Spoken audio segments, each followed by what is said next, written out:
So welcome, Yelena. It's great to have you with us today. Thank you, Melita, for inviting me. And I'm very happy to be here on your podcast and share my experiences into this of this journey of being an entrepreneur and among many ladies who are stepping on this kind of passage, right, of being an entrepreneur, being a boss of yourself, but at the same time, it gives us a responsibility of working 24/7. Let's just face it. It's not a part-time job. Yeah. Your brain is constantly working on how can I improve? How can I make it better? What are the new ideas? And I think that whatever you are doing is that whether you're walking a dog, whether you're driving your kids, you always connect to your project and thinking, it's interesting. That could be a good idea. Or you're taking a shower and like, you know what? I have a tagline for this project. Is you're constantly connecting the dots. Yeah. I think this is what it is about doing your own business.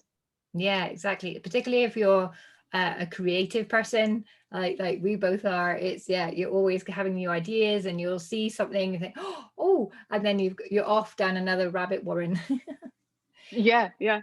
And I think that stepping into doing your own business is basically testing yourself and saying, do I have an ability to express my opinions? Do I have an ability to express my ideas and even set new standards in this particular niche that we can apply in business that the market requests actually? Yeah. So it's testing your potential, expressing your potential to achieve something much bigger than just working for some kind of an enterprise or company, which is also great, gives great experience. And many of us, we worked for companies. I work in diplomatic circles. I worked in investment banking.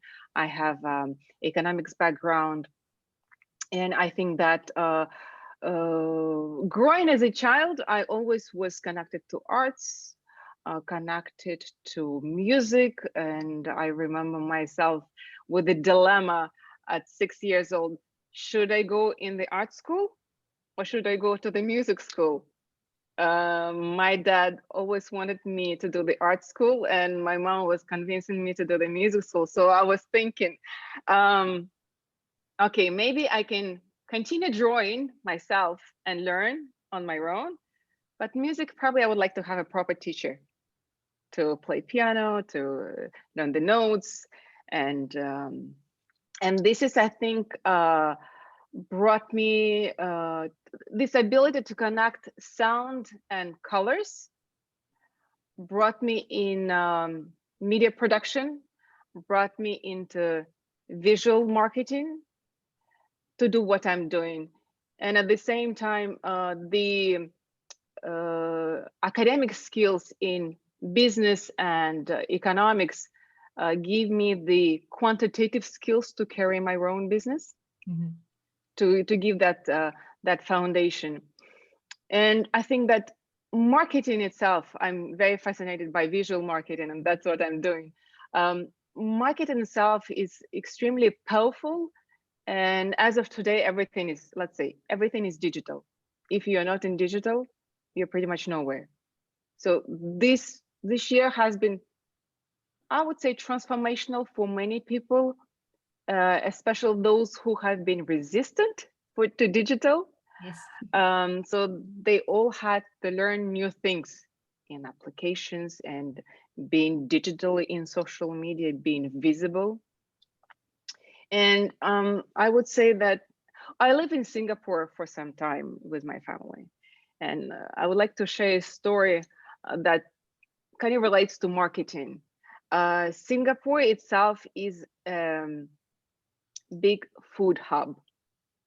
There are restaurants everywhere. There are food courts. Everything is open 24/7, pretty much. So you you cannot get hungry. So um, And I remember passing by this big food street, and I smell like, oh, smells so good, smells so good. And it's this smell of good food, I think, invites you into the restaurant. And I think that it's like an invisible hand that takes you, maybe grabs you and pulls you into the brand, pulls you into the restaurant, pulls you into the story. And I think that the marketing, visual marketing, this is what it is about, is creating that invisible hand that takes you, invites you in, and brings you in. And this is what we're doing. We're creating invisible hand for brands to invite their audience and their partners into the story. I love that analogy, and it's so true, isn't it? It's Yeah. and I remember my very first job. I worked in marketing, and I worked for the CEO, and it was my first job. I'd just graduated from, well, I had that same dilemma that you had. Is it art school or is it music school? And for me, it was like, I loved business and economics, but I loved art and expression. It's like, well, which way do I go? But I was rubbish at numbers, but I didn't want to be an artist. So I was like, what do I do? And then I found a program doing design management. I was like, perfect. So it's really the marriage of the two. And what we learned there is really how to run a business for sure, and have the business strategy and the leadership and the finance and legal, all of that kind of thing. But how important it is to create that right impression, to set the scene correctly. And it isn't just having a glossy brochure, but what is the interpretation and meaning behind this visual as well. And I think the business impact of the visual side of design isn't always appreciated as much as it could be. But that first CEO I had, he was always like, perception is everything, which was always I always hear his voice, because I think it's so true, isn't it? Yes, yes, this is true. So I think that when we work with brands and we have this strategy, putting everything, all the assets in on the board, and thinking, okay, what do we do? How we wrap a beautiful candy out of it, how we develop that wrapping, yeah, so that to create that perspective. And also working now with innovators or startups, as I do the show of Inside Tomorrow. Sometimes, often, they will come, oh, we need this, we need, for example, rebuild the website, and we start discussing, and then I would say, you know what, you're offering, this solution is quite complex, and people sometimes would not easily visualize. So why don't we create and explain a video to explain what you're doing, what you're offering, and from there we can already build everything else around. So I think that business is, first of all, communication. Yeah, I'd agree with that. I mean, if you can't communicate with what your ideas, if you can't, I mean, people don't buy or buy into anything that they don't understand. So you have to get that crystal clear first. And most people are visual first, rather than, so if you can have the clear communication and the visual together. And the piece I see people miss is, like, people think of communication as information, which it is, but it's also about how people interact with that information. How do they interpret that and turn that into meaning? Once you get all that together, then you've got a real powerful package. Absolutely. So yeah, no, one thing that we talk a lot about on this show is the evolution of entrepreneurs. So where you start is very rarely where you end up. And I can't remember when we first met, but it was many years ago. And at the time, you really talk about perception and vision. You always dressed so beautifully in these bright colors, and it was just always like, wow. And you were a style consultant at that time, as well as working with, I mean, I guess it was more on the personal branding side. Was that correct? Personal branding, yeah. I started in personal branding when we moved back into Switzerland. Yeah. Yeah, and then you've moved into more the business branding side and the marketing and the visibility, and now you host a tech show. And I was Yes. like, from the outside, it's like, wow, that's quite an evolution. But I guess for you, it makes perfect sense. Is that Totally, yeah. A to B? I think that I moved, I would say, moving from personal branding to business branding was a logical move, and everyone can understand, right? This, and I think that after that, the idea actually in the studio I was interviewed to bring the personal branding episodes to which we filmed as well. So we had two ideas, and I said, you know what, that will be interesting and for the audience to bring the episodes because there is so much innovation happening here in Switzerland. It's an innovation hub, and that's what I saw. I saw different startup in engineering, in biotechnology, on sustainability, on artificial intelligence. I was impressed. I said, there's something's going on here, and it's something that we need to tell about to the audience, to the business audience, because I think that for many companies, it might look like a strange animal. And what do I do with this AI? It doesn't really apply. So I think that the whole idea of mine that I had is to explain to businesses, to professionals, what they can do, how they can apply these products, these strategies, these solutions into their reality.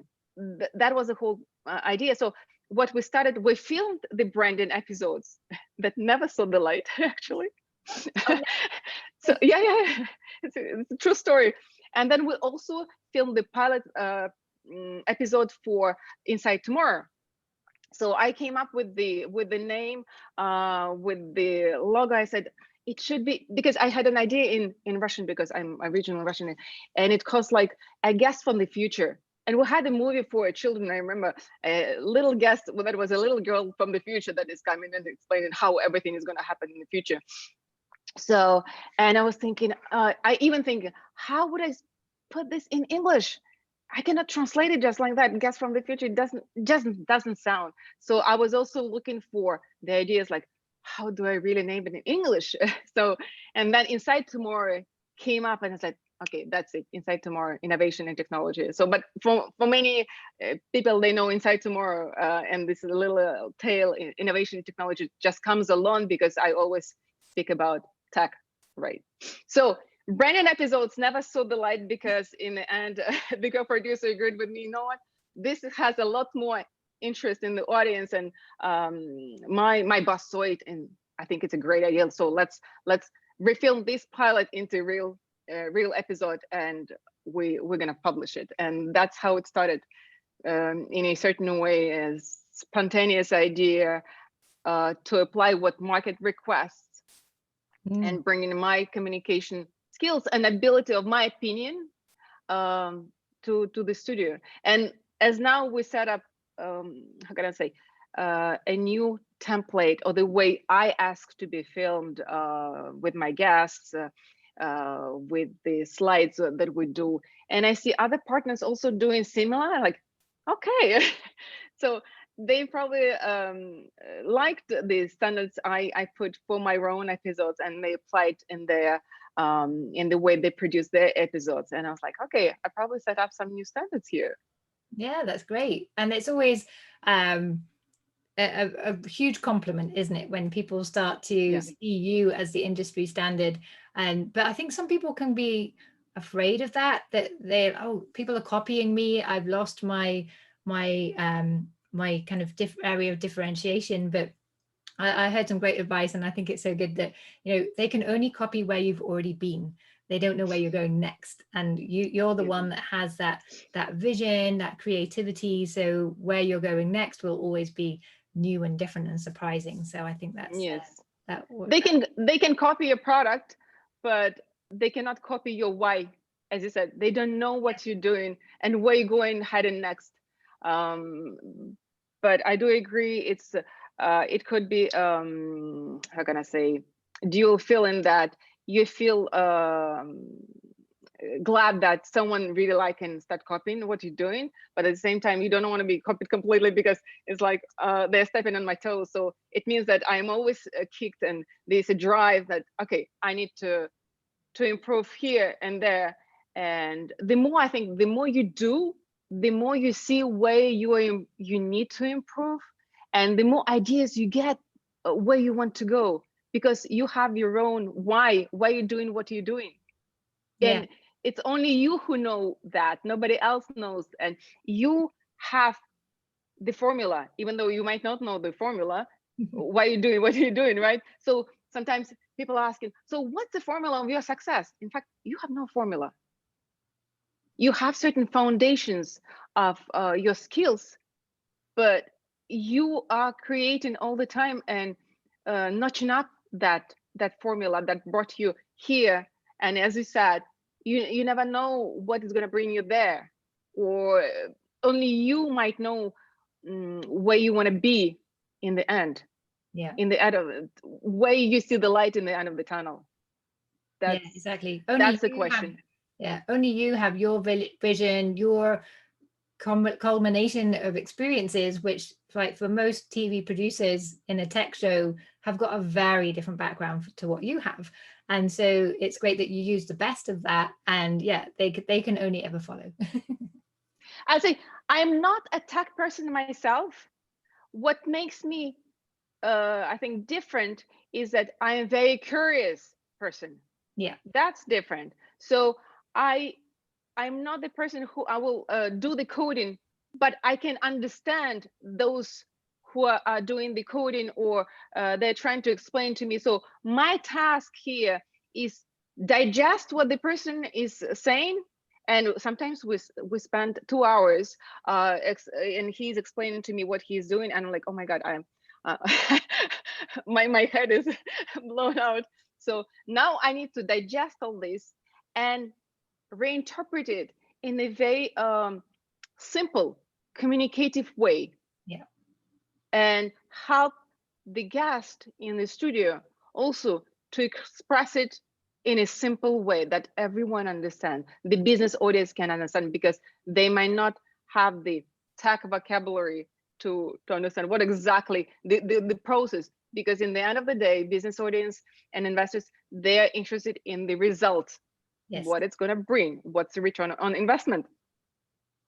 Yeah, absolutely. And it's not so easy, is it? I worked in marine and shipping for a while, and I loved it because I didn't understand any of the engineering behind it, but what they could make happen. It's like, well, so you do this and that, and then that makes this happen, and it does this. And they're like, oh, well, yeah, I guess yeah, exactly. But the way they would have explained it would be on a 500-page report. And but Totally true. yeah, but having that curiosity, you can kind of bring out the excitement and the clarity in these things, which is great. So one thing that you do is obviously you help the businesses with their branding and to get visible.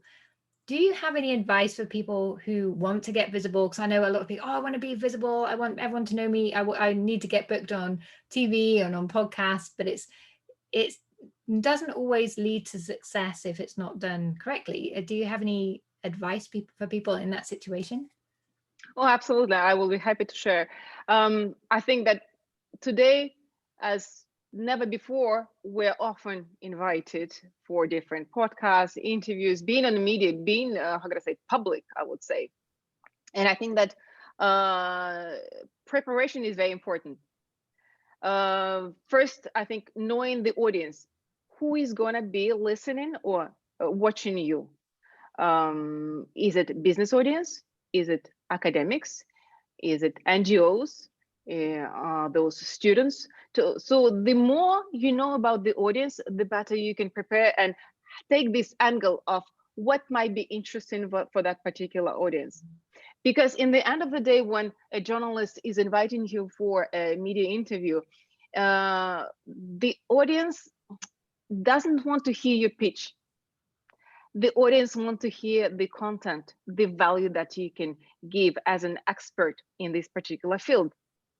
So the more expertise, the more content you give, the more trust they will develop and connect with you. Yeah. So it's, how can I say, striking a deal doesn't happen overnight.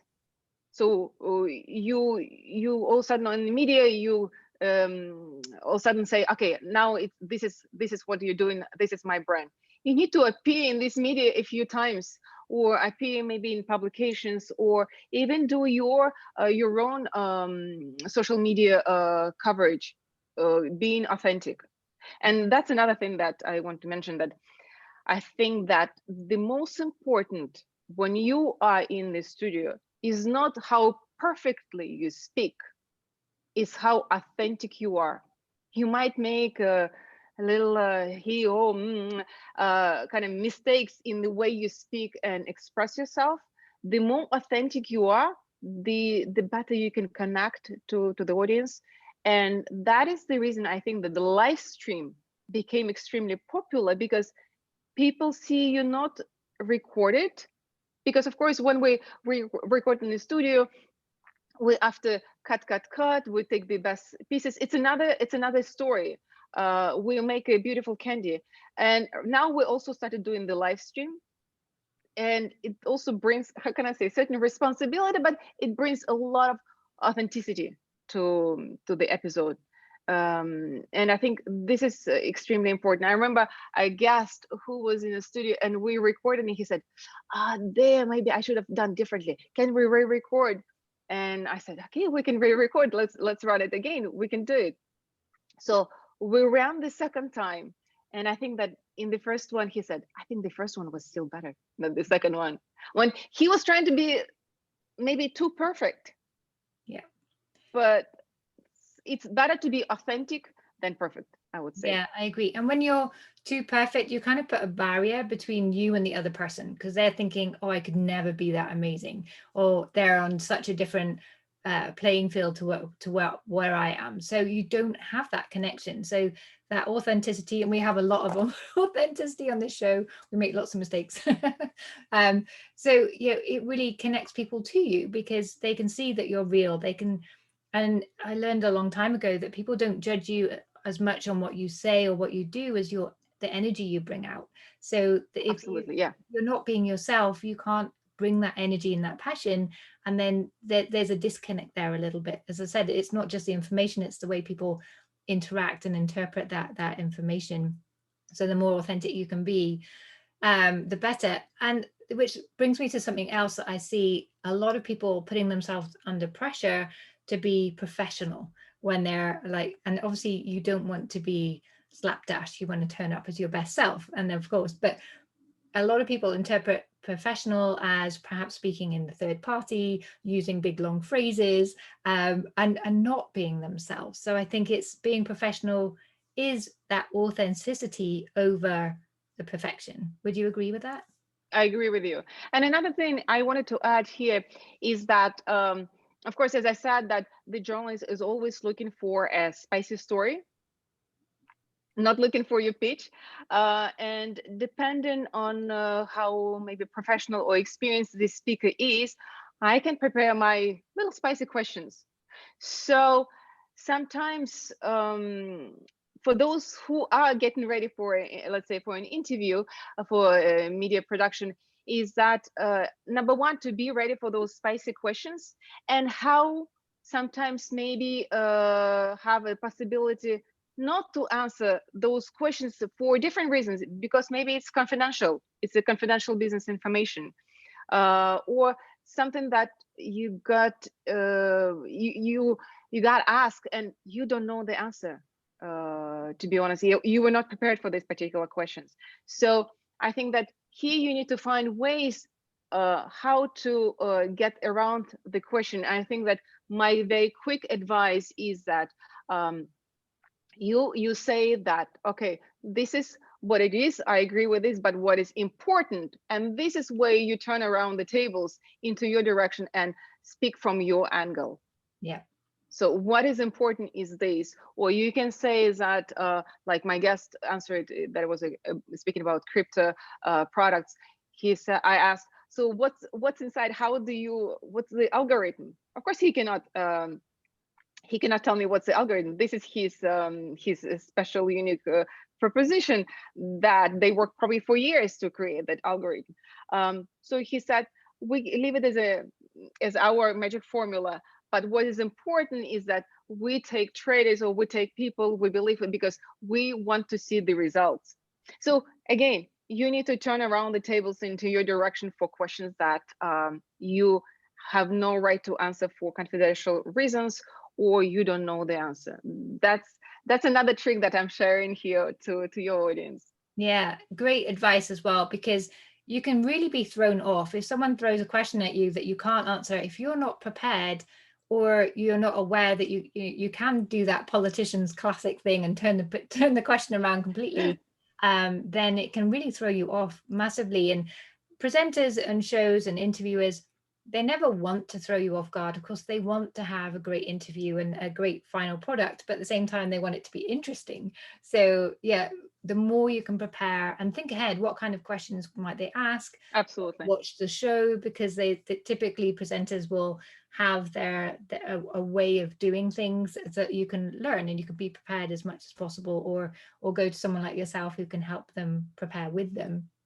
Yeah. And the more people do these media interviews, the more they train, the more they improve every single time, because every time they're going to watch themselves on the camera, they'll say, oh, I should have done this, or maybe this, and I should have answered this way.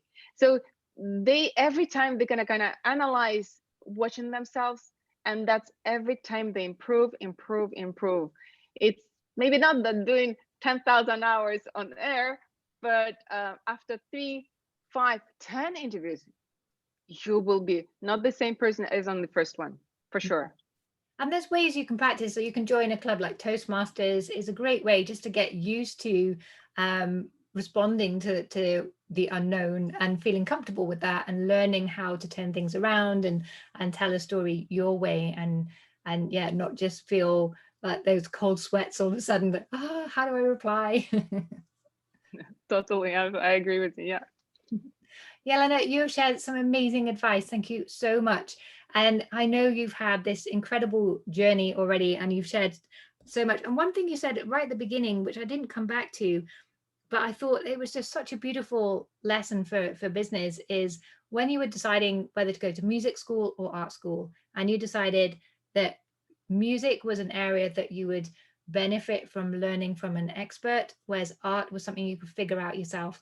And I thought, what an amazing lesson for business, is where do you need expert help and what can you figure out for yourself? And I thought that was just a really nice thing.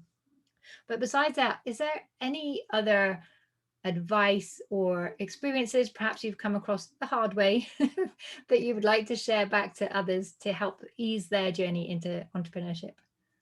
Oh yeah, so having this expert help, I would like to say, for women entrepreneurs, or maybe all the entrepreneurs, ask that help. Recently, maybe I share my story. Recently, I had to reboot my computer. I have a Mac, big Mac, worked for a few years, and I think the Fusion drive collapsed, and I couldn't restart. I said, I'm going bananas. I said, like, I don't know what to do. So I call Apple, and I'm was so impressed by the devotion they have. They put their case number, someone else will call you back, and if this call was disconnected, someone else again will call you back, or you can call them back and ask again, okay, this is the case number, everything will be recorded. And of course, probably I was in 4 or 5 calls, different calls, but in the end I managed to save the information on separate drive. We finally rebooted the whole computer, erased the whole computer, so now it looks like a new computer. So I think that the whole idea here is to find your Apple help. Ask for help. Apple is amazing. I'm impressed by this brand.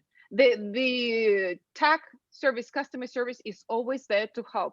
And you share the screen. I said that my screen, I cannot share. So, okay, let's share the phone. And you put the camera on the phone and you show what's going on your computer. I was like, these guys are amazing. So we solved the issue. And I want to say, because women were always trying to do everything a lot ourselves. We run different jobs, doing the job, doing the house job, doing the children job, doing the homework. Like last night I was doing the German with my son, and I don't speak German, so I have to figure it out how we do German. So I think that find ways who can give you this Apple help. Some family members, you need to organize things around you so that you have space to work.